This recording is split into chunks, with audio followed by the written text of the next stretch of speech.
Liwa ambassadeur wana est interpellé mokili mobimba. Pour cette fois-ci au Congo babomi mutu. Parce que bao bakufa na est bazaka makaku.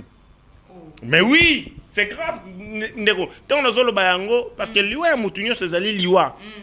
Mais tant nazolo bango nazolo on a pasi na motema. Combien de Congolais bakufa lobi batu bakufa geti? Est-ce que yo lobi yango? Yo lobi yango te. La presse n'en parle pas, les gens n'en parlent pas. Il ne sait pas entreprise ni dans le Congo oyo et ça la ta transformation en zinc, tu as cuivre. Non, toutes ces entreprises sont où? Le Canada, les États-Unis, la Belgique, na Rwanda comme un producteur.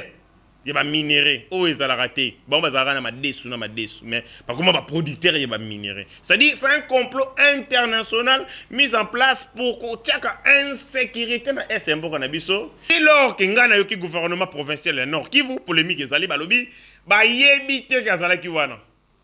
Et puis de deux, azalaki na kati ya convoi ya PAM, Programme Alimentaire Mondial. Je me demande PAM et au sala tourisme na mboka na biso Congo te au sala musala parce que yo le bien au sala tourisme so muta tourisme a continue à convoi ya PAM ndenge nini l'organisme international.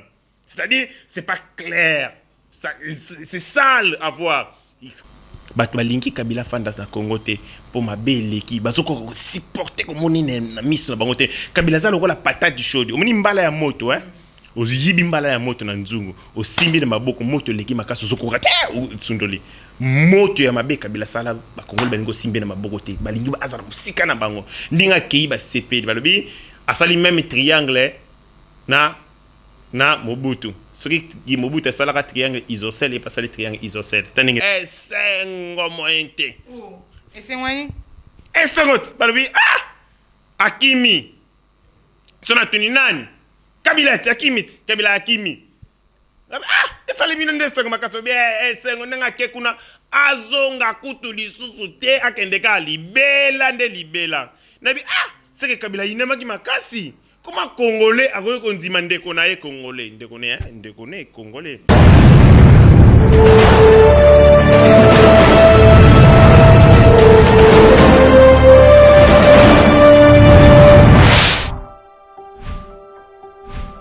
Bienvenue sur votre chaîne Izine Télévision. On a vu que Bobé l'ami Ebele, Bobé Zeli bande la semaine, et au bandi na bino, bah pour nous sur Izine Télévision, tout le monde a bino mingi, yango yaka toujours et pas na bino pour nous reposer bino.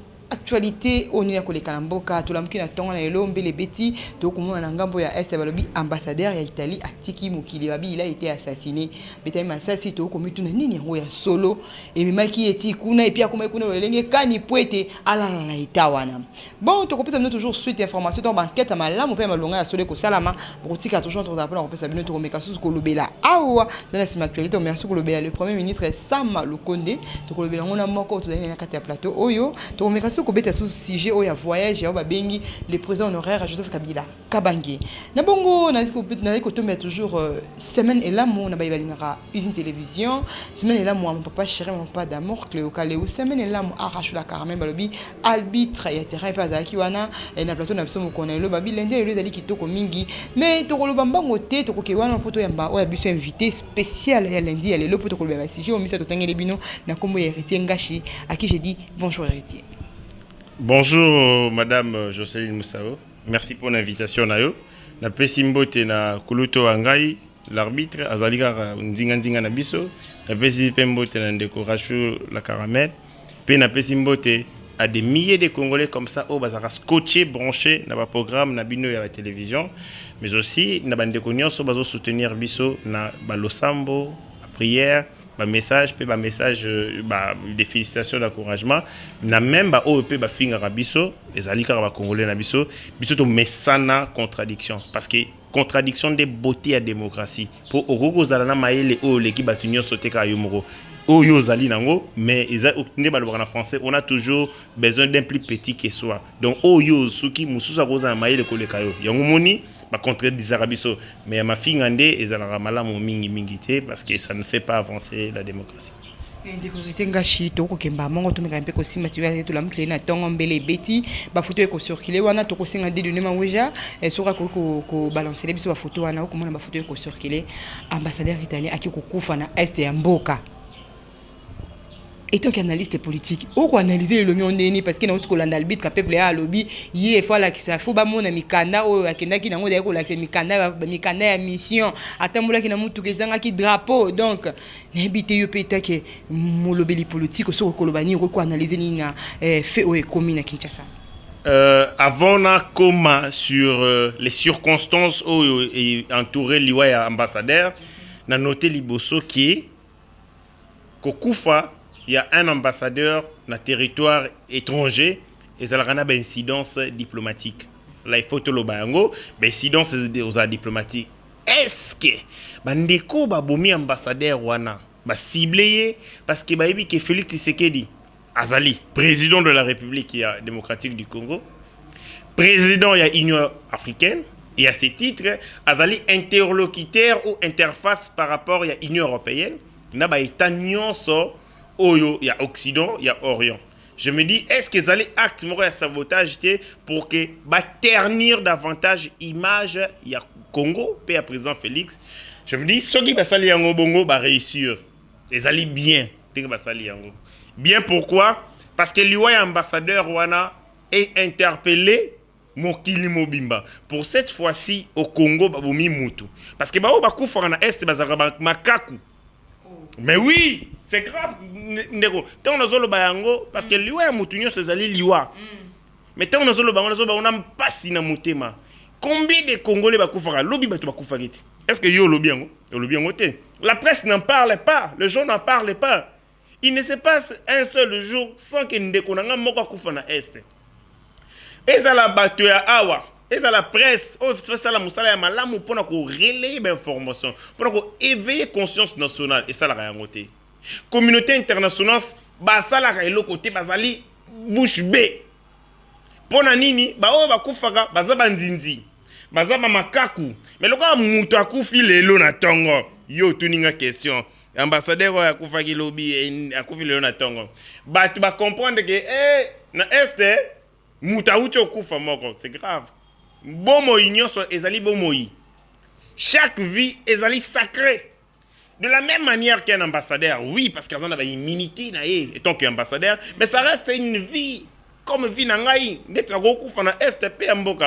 Ça doit interpeller au plus haut niveau la communauté internationale, tireur de ficelles, balinga kotia insécurité na est en boka na biso, déstabiliser pouvoir public pour que permettre bango ba minérer na biso sans vergogne, sans muta kenge la bango. Yango wana lelo soki un ambassadeur italien a couvert le territoire na biso, ezali interpellation pour leur dire il faut qu'on arrête ça. Mais na zongi siko na condition na parce que il faut le dire, c'est pas la première fois que tous alana et le kabongo comme la biso. Secrétaire général des Nations Unies à Koufa na Congo.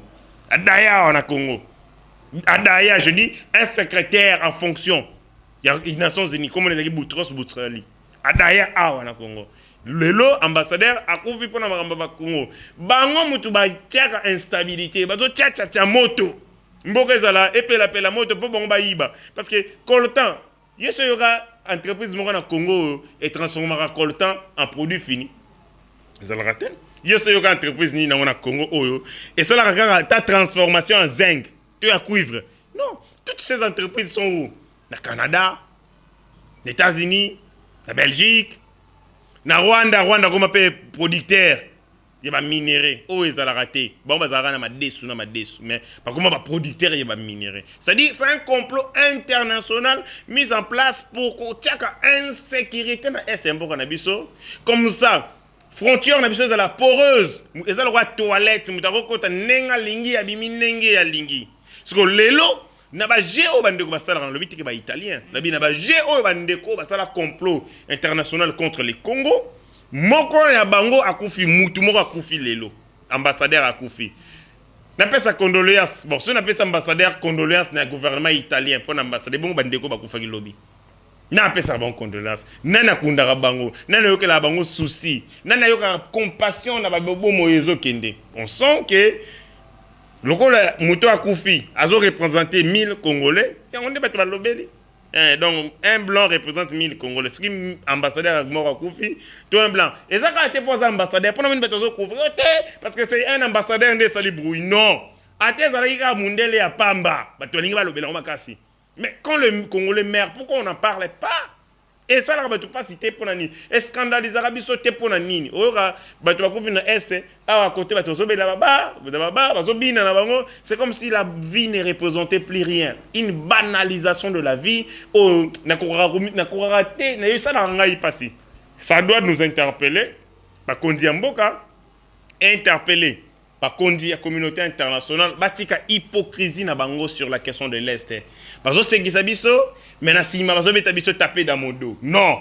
Et c'est ngeli ceux qui vous avez besoin de richesse ya Congo, tous allez ba kondi au bazali légitimement établi. Tout ça là-bas à faire, les affaires qui nous profitent à nous tous, na ba nation na biso, bino besoin émerger, biso tous les émerger. Pourquoi pas ça la transfert des compétences, transfert de technologie pour que ba minerai na biso to bandaka ko traiter yango. Ah ouais. Et qu'il y a une étape, une étape que Brit bon et non, on peut faire transfert de compétences, tout partager ma connaissance pour tout exploiter le minerai na biso. Eza abiso, eza abinoté, minerai à Congo, eza ba Congolais. Eza ba nanité. Eza ba italien té. Pour ma bisinga que ambassadeur wana akutani wana de manière clandestine. Dans le lobby, j'assume bien mes propos. C'est un touriste, c'est non comme il a un touriste, il a un tourisme, il a un tala et tout qu'on sort. À Koufi, bah, Japon, il y a parc Virunga, il y a parc Virunga.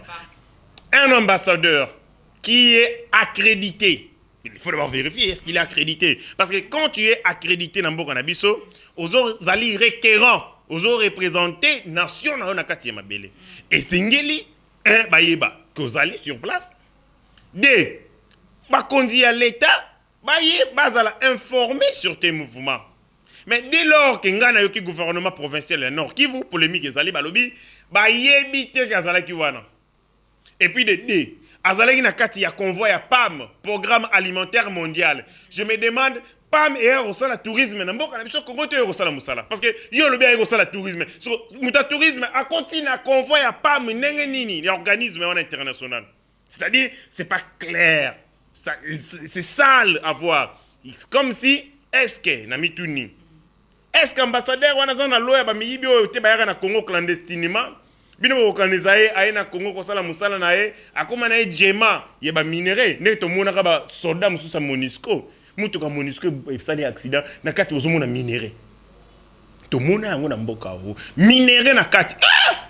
Yo, oyaki okengela ba nani, oyako muna na def. ADF na minere so na nini soki azali na kati ya batuana oyo ya pour kosala musala wana c'est une interpellation aussi na ba continuer biso ya sécurité pour que ba établir vérité sur les circonstances ya mort ya mutuana ko ya na na Congo liwa na pour que to établir ba responsabilité est-ce que faillite ya service de l'État est-ce que y a eu faillite na service immigration pour que mutako ko kota na Congo lo na toilette té pe atambola ndenge ya lingi ce que mutakoti na Congo les services doivent connaître qu'il est sur mboka héritier wana pe to ko pesa ambassadeur yango pe to pe batongo ba ya 14 wana to ko lo babino moko nde bozali na négligence ya sécurité ya mboka mbele yango wana bango ba ko kota ba ko sala o bango ba lingi na olenge nyonso wana bako ko condamner bato ba ko yaka te mama na ngai likambo o etali ya intégrité ya ba frontière na biso ezali likambo oyo batikela biso depuis ba mwana mobali wana ya mandefu yende mutamandefu nde nani wana mutamandefu nani wana yo yebi mukonzini tozakanya ya mandefu ebele kozana mandefu le bongo eze ebele ya salité habite peuple pas la mandefu habite za mandefu soin ba soigner malamu mutu problème na yo nanu psychologique et comme komona na nelongi mwana mukeo comme lokola nani wana olinga Kabila makasi olinga na Kabila na ebaki olekaka jamais na plateau sans que autant Kabila ende yo mto tininga na ta komona mutu eloko na eloko fo benga na kombo nango mutu mandefu po zagine ya président ezali Kabila yende atikele biso atikela bino bokondi akenda na ye mais jusqu'aujourd'hui les choses na histoire ya ambassadeur ye wana il faut le barabi hein so le bibilo ko wana ndoko zo batikele bokondi roser ko bimilo na buto lelo to botola yende bokondi to zo yango na makasi to kuye bokondi po ataki moto makasi peuple congolais a imposé à respecter constitution ndambu demi à respecter ndambu parce que l'élection de Salamaki mais Salami 2 ans après nini ndenge mobeko likunje lobi yango moto atika bokonditi lelo bomeka botanga kaka kombone tomoni lelo oyo na tonga lelo ti toprofite kaka toti na yo motu nango lelo na tonga lelo tomoni na bareseau sociale kocircule Joseph Kabila kabanga voyage boka ndenge nini ntango ya kobouge bino bwakobena nsima na ye kotanga kombo na ye esaka bino lolenge nini nini yango esaka bino bongo nga nazali moto oyo nafandi na peuple nazali moto oyo nazali kokabola petite vie na ngai na peuple tofandaka na bandeko tofandi na quartier périphérique touti na commune périphérique toyokaka vent toyokaka aspiration peuple ndenge totambolaka ne tozorni nazwi ba bis banda nazwaki bis tina koma pa na bino awa côté ya Victoire mama na nga tina ville place na tamboli bato esengo moyente esengwani esengot balobi akimi sona tuni nani Kabila Akimit, Kabila Akimi. Esali bino ndesengo makaso bia esengo nanga ke kuna azonga kutu lisusu te akendeka libela nde libela. Nabi seke Kabila yinemaki makasi. Comment Congolais akoki kondima ndeko na ye Congolais ndeko ne Congolais. Président na biso ex-président na biso ndeko. Mais place ndeko na kitisi mungongo pona za pena sir mingi te. Ngana na boyi na ngai tango na koloba héritier lobaka ke Kabila za Congolais ngala bité ndeko na ye Congolais président na ye ndeko te mais président na ye akima mboka seka sali mabe makasi yango na comprendre tango zui bokonzi salela yango peuple tango kozala te peuple akokaniso pona bolamu na mais lelo bato balingi Kabila fanda na Congo te po mabe leki bazoko supporter ko moni na miso na bango te Kabila za lokola patate chaude omoni mbala ya moto oziyibi mbala ya moto na nzungu osimbi na maboko moto leki makaso zoko rate sundoli moto ya mabe Kabila sala ba Congolais balingo simbi na maboko te balingi azala musika na bango ndinga kei ba CP balobi asali même triangle na Mobutu soki Mobutu asala triangle isocèle et pasali triangle isocèle taninge zalaka Kinshasa, Guadeloupe, Maroc. Siko Kabila triangle isocèle masali on siko koto. Kinshasa, Kashamata, Dubai. Balobi ningo kei kende libela anapipo. Soka tale mission yo akende libela ba singa sifa zawa. Sifa te mususu wana. Wa mobali mwana muki wana nani? Azawa azoka okay classe lelo. Laurent des Kabila. Balobi azawa, Jeannette Faza. Maman Olive Baye singa zana côté ya ba Congo kuna. Congo central. Ba to la biote akimité. Akimité tiki famille na bazali et tom monsieur zali kaka mbela moi ba course na ye personnel tom sous problème à santé akoko kepe ko luka. Asali moto. Mobuta kima na famille na inyo sotengo moko. Akenda ye na mama akota na cargo. Na Mercedes ne ba koti na kata cargo akei. Ye kutu na sepela ki na vol régulier. Et puis, il a fait autorisation de l'autorité aviation civile, dans la maison civile, le chef de l'État, accueilli. Monique y a bimi moi élégance, moi élégance pour nini. Et pas qu'il y a un vol régulier. Héritier Ngashi. Il a fait cette classe et ce qui n'y a pas. Héritier Ngashi, les lots tout moni, tout fani ngana au Kabila zongia. Pourquoi le bas sous-suni? Oh, ce que zongi c'est que tu as un problème na été, problème na la justice. Ngate ya. Ngana so dia ngana problème na Kabila. Tu voulais la moi cité.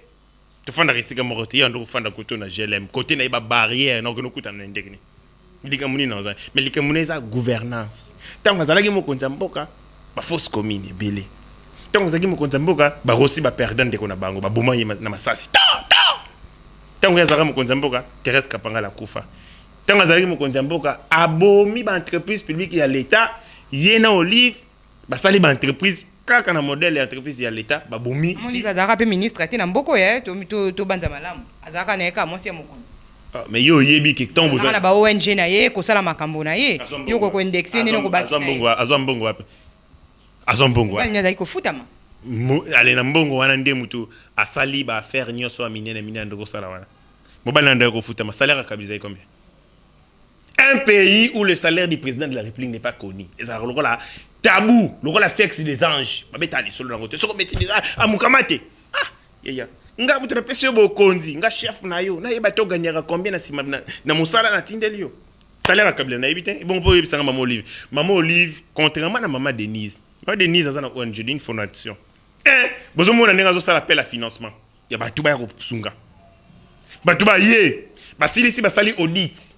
Toliaki to bauchi kopesa biso 100 francs na songolo pakala to sali exercice na biso budgétaire annuel to kotisaki autant to bimi 600 oyo ya olive yo so mona jour mususu audit ba yebisa bino mbongo wana zo yango wapi ko sunga bato eza malamu ezali geste ya bolingo mais okoki ko sunga bato te na ko bomaka bato bobomi 1000 personnes ozwi mbongo ya 1000 personnes okabilengo 10 personnes et puis bobengi ba caméra ebele ba filmer ba yimbi ba nzemo non ça c'est de la bêtise na zongi na makambo ngana ndo yebisa yo ndeko Kabila a commis beaucoup de mal o esali ke bandeko ba santi ayi ba yidna ba ko supporter te ko kenena na libanda ezali esengo pona batu ebele ba congolais place nyo na tamboli pona ambassadeur na clore dossier wana ambassadeur azali super homme te azali roi yo na ngai azana makila na mai o njamba pesa biso na miso ya nzambe tozali eloko moko tango ya kufi c'est vrai que c'est un ambassadeur azali na ba immunité diplomatique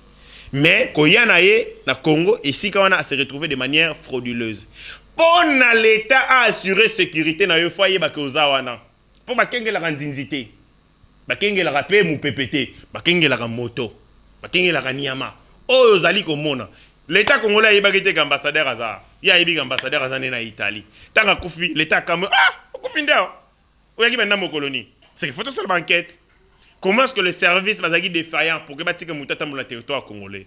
Il faut faire l'enquête à kendeki ko sala nini esika wana. Tokoyi ba lumière et kozala malamu lobi mikolo koya et ko éclairer lanterne na biso et assouvir sauf ya ba congolais ya koyi ba vérité sur les circonstances ya koya na ye ya ko se retrouver na place wana ya liwa na ye et puis aussi sabotage qu'on appelle sabotage dans le sabotage pour nous baby ça mandat mon compte mboka pe image ya Congo sur le plan international vraiment on te va ko le bana sujet wana to lobi que non tout comme ko yana ba détail na mususu moi mingi belé parce que le to moni batu bazali mbela ba okuna balo baba yebaki te ba okuna balo baba yebaki ba mususu balo ba kofela ki wapi et tout comme ça to ko zela toujours na ba détail nyonso précis pour na ko pesa bino côté eba et le roni ay ko sala et le roni memi pe na liwa pe ba nani yango ba bomaki na yango wana to komeka ko le beli solo ya mwana mboka babi le jeune premier ministre otuzali na ye Sama Lukonde oyo abandi consultation na Sama Lukonde abandi consultation na Mukonde pona gouvernement na ye asika mwana mboka retengashi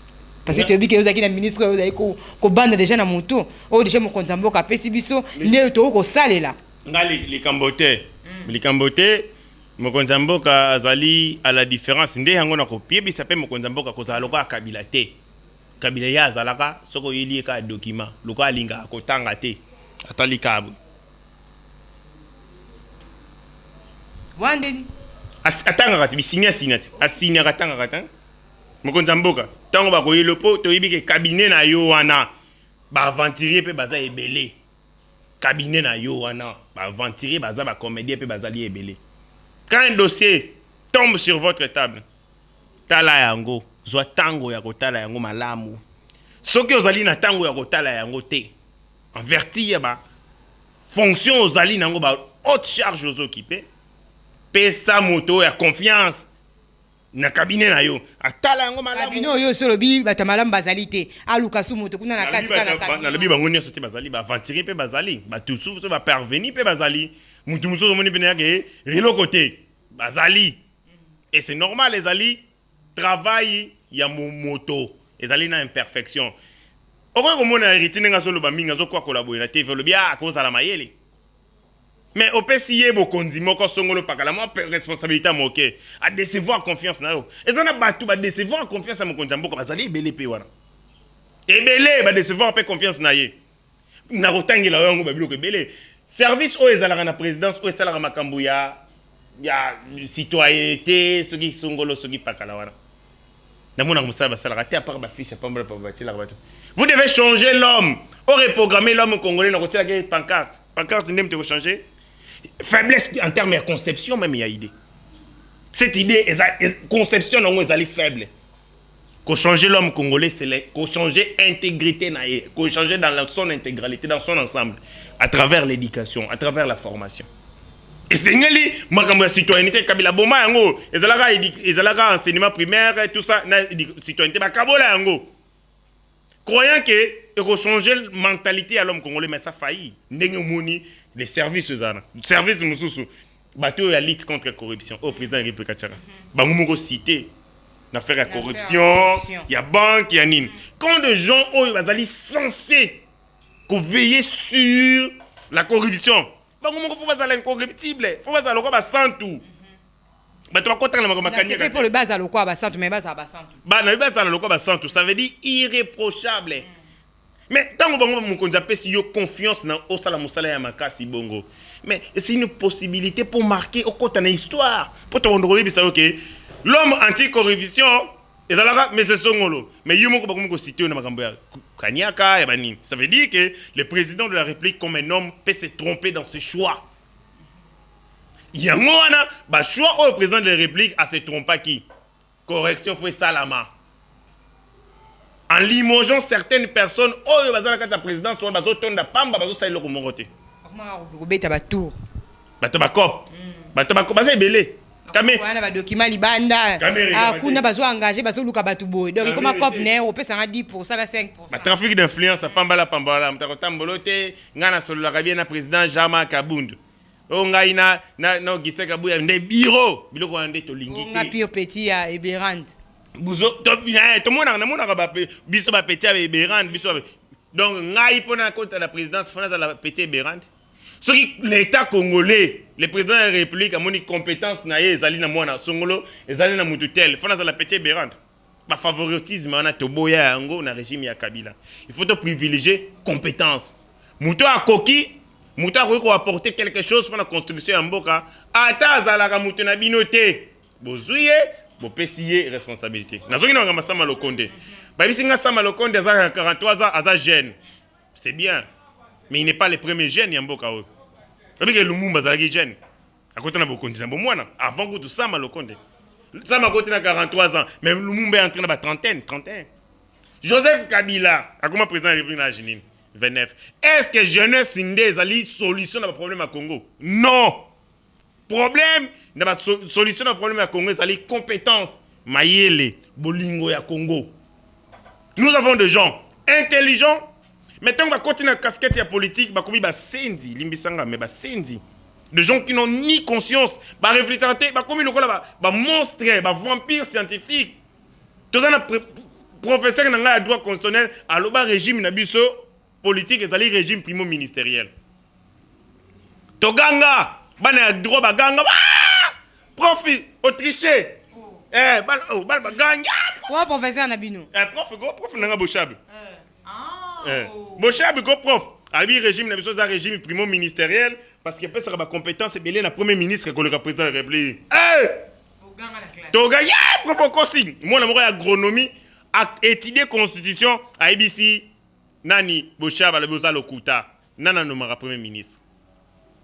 Aïe, c'est bon. Nana président du conseil des ministres, pas ni moïbe boy.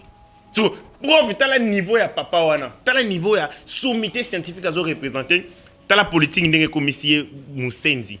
Donc, l'intelligence c'est que vous avez lango, mais ce qui nous a la conscience c'était na bolingo ya mboka et le komoroté. Sama Lokonde va présenter ngai comme un technocrate. Atangi chimie, asilisi, aïe tanga chimie industrielle, la métallurgie, c'est bien. A diriger entreprise en Afrique du Sud, à Longwe Kuna, a diriger entreprise en Congo, à continuer la politique en 2005, ministre des Sports, au Yombo, il était ministre à Yombo, au Tolongwaka.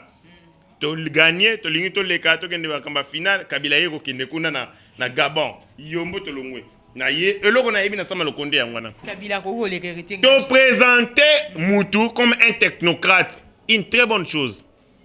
Mais Moutoumoro Taïbi Singa bilan nae. Bilan balobité. Ça c'est une société de complaisance. C'est-à-dire ce qui n'a commis à Mokondi. Le fait qu'il n'a commis Mokondi et continue à CV nangai, yangonde eleki. Mais et là on a salé les Mokondi, bah tu vas s'intéresser dans côté. Personne ne présente le bilan de Sama Lokonde. Na passage na entreprise sur les canaux bilan konyo ça là. Bah tout va présenter bisoka comme technocrate. Allez alors technocratie naie, tout le monde na œuvre. Tozali na mboka où ba jeune population active ba sala raté, ba chômeur. Tozali na société où le pays n'est pas intégré. Na ko kolongwa até na kende na nord Kivu sikoyo. Et là quand musaranga billet d'avion pour na kende na mboka na Congo, et ça plus cher que les billets d'avion ko kende Afrique du Sud. C'est grave. Bien le Bumbashi comme ils sont à 380. Collègues, même Moutozo qui est en Afrique d'ici, ce sont tous ces problèmes-là où il faut à résoudre. Premier ministre, il faut à la première ministre solution. Un homme à solution. Il faut d'abord créer. Pour étudier les problèmes sont connus. Tout le monde connaît que c'est un Nzala. Mais il faut retrouver les ressources nécessaires pour nous pallier nos problèmes. Comment il va créer la richesse? Pilier naye ezali nini, axe naye prioritaire ezali nini, arobana nani na agriculture, arobana na sécurité, arobana nini. Tokozela ye na babilo ngoni sonde balobaka, c'est à l'œuvre ndé to yebaka ouvrier.